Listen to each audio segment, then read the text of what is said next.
السلام علیکم میرے پیارے بہن بھائیوں، کبھی تم نے سوچا کہ تم اتنی تنہائی میں کیوں ہو؟ کیوں وہ رشتے ٹوٹ گئے جنہیں تم نے دل سے نبھایا؟ کیوں وہ خواب بکھر گئے جنہیں تم نے شدت سے چاہا؟ اور کیوں تمہاری دعائیں دیر سے قبول ہو رہی ہیں؟ شاید تم سمجھ رہے ہو اللہ نے تمہیں چھوڑ دیا ہے، مگر حقیقت یہ ہے اللہ تمہیں اپنے قریب لا رہا ہے۔ اور جب اللہ کسی بندے کو چن لیتا ہے تو 7 خاص نشانیاں ظاہر کرتا ہے جو عام آنکھوں کو نظر نہیں آتی مگر روح پہ اثر ڈالتی ہیں۔ آج کی یہ ویڈیو تمہاری زندگی بدل سکتی ہے اگر تم نے دل سے سنی۔ پہلی نشانی، جب ہر طرف لوگ چھوٹ جاتے ہیں اور تم اکیلے ہو جاتے ہو، یہ وہ لمحہ ہوتا ہے جب اللہ کہتا ہے میرے پاس آ جاؤ۔ قرآن میں ارشاد ہے اگر تم تنہا ہو تو گھبرانا نہیں، اللہ تمہارے ساتھ ہے۔ زندگی میں سب سے قیمتی تعلق اللہ سے ہوتا ہے اور وہ تعلق تنہائی میں پروان چڑھتا ہے۔ جیسے ایک مثال، وہ لڑکی جو ہر وقت دوستوں میں تھی مگر ایک دن سب چھوڑ کر تنہا ہو گئی، مگر اسی خاموشی میں اس نے سجدوں میں سکون ڈھونڈا۔ دوسری نشانی، بعض اوقات وہ لوگ ہماری زندگی سے چلے جاتے ہیں جس سے ہم سب سے زیادہ محبت کرتے ہیں، مگر تم نہیں جانتے اللہ نے تمہیں بچا لیا۔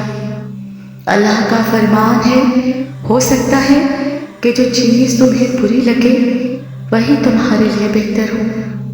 جب کوئی ٹوٹ جائے سمجھو اللہ نے تمہیں اپنے دائرے میں لے لیا ہے۔ تیسری نشانی، تم رو کر دعائیں مانگتے ہو مگر جواب نہیں آتا، یہ اس بات کی نشانی ہے کہ اللہ تمہیں آزما نہیں رہا بلکہ تمہیں تیار کر رہا ہے۔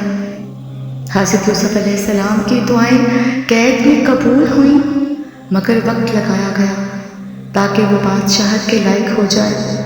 دعا کی تاخیر اللہ کی خاص تربیت ہوتی ہے۔ چوتھی نشانی، جو دل دنیا کے رشتوں سے بار بار ٹوٹے وہ آخرکار اللہ سے جڑ جاتا ہے۔ حدیث مبارکہ سے ہے اللہ اس دل کو پسند کرتا ہے جو ٹوٹ کر صرف اسی کی طرف پلٹے۔ ہر ٹوٹا ہوا دل اللہ کے قریب لے جاتا ہے۔ پانچویں نشانی، جب آزمائش حد سے بڑھ جائے تو سمجھ لو اللہ تمہیں کچھ خاص مقام دینے والا ہے۔ قرآن کہتا ہے اللہ انہیں آزماتا ہے جن سے وہ محبت کرتا ہے۔ مشکلات اللہ کے قرب کی قیمت ہوتی ہیں۔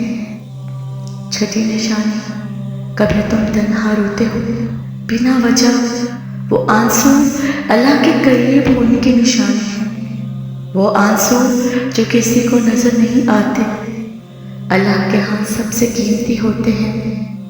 حدیث مبارکہ سے ہے وہ آنکھ جو اللہ کے خوف سے روئے جہنم کی آگ اس کو چھو بھی نہیں سکتی۔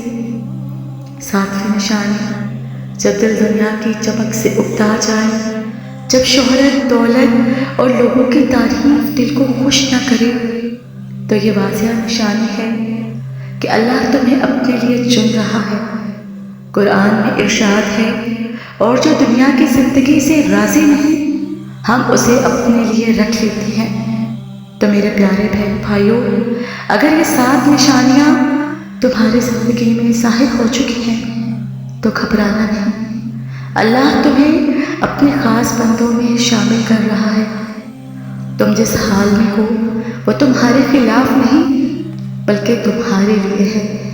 سجدہ کر لو، رب تمہیں بہت قریب سے دیکھ رہا ہے، وہ تمہارے ہر آنسو کا حساب رکھ رہا ہے اور بہت جلد تمہارے صبر کا صلہ تمہیں ایسی جگہ پر دے گا جہاں تم نے کبھی سوچا بھی نہیں ہوگا۔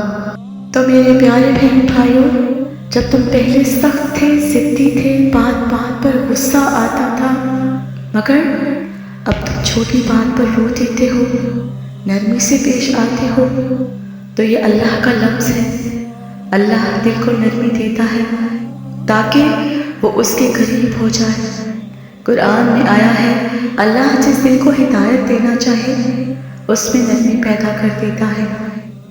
جب سجدہ مجبوری نہ ہو اور تو سمجھو اللہ نے تمہیں چن لیا ہے۔ وہ وقت جب تم دل سے قرآن کھولتے ہو اور ہر آیت ایسے لگتی ہے جیسے اللہ تم سے بات کر رہا ہے۔ یہ ایک راز ہے۔ عبادت کا شوق اللہ کی محبت کی سب سے بڑی نشانی ہے۔ حدیث مبارکہ سے ہے جب میں اپنے بندے سے محبت کرتا ہوں تو اسے عبادت کی لذت عطا کرتا ہوں۔ جب تم کچھ غلط کرو اور دل تڑپ جائے، جب دل خود کہے یہ اللہ کو ناراض کرے گا تو یہ اللہ کا قرب ہے۔ عام لوگ گناہ کرتے ہیں اور مزے لیتے ہیں، مگر جو اللہ کے قریب ہو وہ گناہ کے بعد تڑپتا ہے۔ حدیث مبارکہ سے ہے گناہ کے بعد توبہ کرنے والا اللہ کا محبوب ہوتا ہے۔ جب سب سو رہے ہوں اور تمہاری آنکھ نہ لگے اور دل بے وجہ بے چین ہو تو یہ رب کا بلاوا ہوتا ہے۔ اللہ رات کے وقت آواز دیتا ہے، کون ہے جو مجھ سے مانگے کہ میں اسے دوں؟ یہ بے چینی روح کی آزان ہوتی ہے۔ جو دل اپنے ماضی کے گناہوں پر شرمندہ ہو وہ دل اللہ کی طرف لوٹ چکا ہے۔ جو اپنے رب سے کہے یا اللہ میں نے بہت کچھ کیا مگر تو بخش دے، تو سمجھ لو یہ اللہ کی محبت ہے جو دل میں ندامت ڈالتی ہے۔ قرآن میں آیا ہے جو سچے دل سے توبہ کرے اللہ اسے گناہوں سے ایسے پاک کرتا ہے جیسے وہ پیدا ہوا تھا۔ جب دل کو دنیا کی گپ شپ چھوڑ کر قرآن، حدیث اور نیک باتیں اچھی لگنے لگی تو دل اللہ سے جڑنے لگا ہے۔ دل کی زبان بدل جائے تب سمجھو روح کی خوراک بدل گئی ہے۔ حدیث مبارکہ سے ہے ایمان کی مٹھاس وہی چکھتا ہے جو دل میں لذت پاتا ہے۔ جب تم کسی حرام سے بچنے کے لیے نقصان برداشت کرو مگر اللہ کو ناراض نہ کرو تو یہ سب سے بڑی نشانی ہے کہ اللہ تمہیں دیکھ رہا ہے۔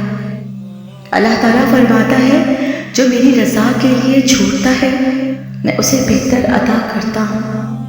تو میرے پیارے بہن بھائیوں، کبھی کبھی تم چلتے پھرتے، سوتے جاگتے، ہر وقت صرف اللہ کا خیال رکھتے ہو، نہ تم نے زبردستی کی نہ کسی سے کہا۔ یہ رب کا تحفہ ہوتا ہے کیونکہ وہ چاہتا ہے کہ تم اسے یاد کرو تاکہ وہ تمہیں یاد رکھے۔ قرآن میں ارشاد ہے بس تم میرا ذکر کرو میں تمہیں یاد رکھوں گا۔ جب تمہارا دل گناہ سے گھبرا جائے اور تم وہ کام چھوڑنے لگو جو پہلے تمہیں پسند تھے تو یہ اللہ کی طرف سے ہدایت کی نشانی ہے۔ حدیث مبارکہ سے ہے جب بندہ گناہ سے شرمندہ ہو جائے تو اللہ اسے معاف کر دیتا ہے۔ یہ دل کا بدلنا رب کی خاص رحمت ہے۔ بعض اوقات سب کچھ ٹھیک ہوتا ہے مگر دل بوجھل ہوتا ہے۔ یہ بوجھ اللہ کا پیغام ہوتا ہے۔ دل کہتا ہے کچھ پڑھ لو، کچھ مانگ لو، کچھ سن لو۔ یہ روح کی پیاس ہوتی ہے جسے صرف اللہ ہی بجھا سکتا ہے۔ سب سے بڑی نشانی یہ ہے کہ جب تم گناہ کر بیٹھو اور تمہارا دل پھٹنے لگے اور تم بار بار واپس اللہ کی طرف آنا چاہو تو یہ رب کی محبت ہے۔ اللہ فرماتا ہے میرے بندے اگر تو زمین بھر گناہ لے کر بھی آئے اور مجھ سے توبہ کرے تو میں تجھے معاف کر دوں گا۔ تو میرے پیارے بہن بھائیوں، اللہ تعالیٰ ہر کسی کو اپنے قریب نہیں بلاتا، وہ صرف انہیں چنتا ہے جن کے دلوں میں کچھ خاص ہوتا ہے۔ اور اگر تم نے یہ تمام نشانیاں خود میں محسوس کی ہیں تو خوش نصیب ہو، تم اللہ کے قریب ہو چکے ہو۔ اب پیچھے مت ہٹنا، سجدے کو مضبوطی سے تھام لو، قرآن کو اپنا ہمسفر بنا لو، کیونکہ تم اس رب کے قریبی بندے ہو جس کے قریب ہونا ہی اصل کامیابی ہے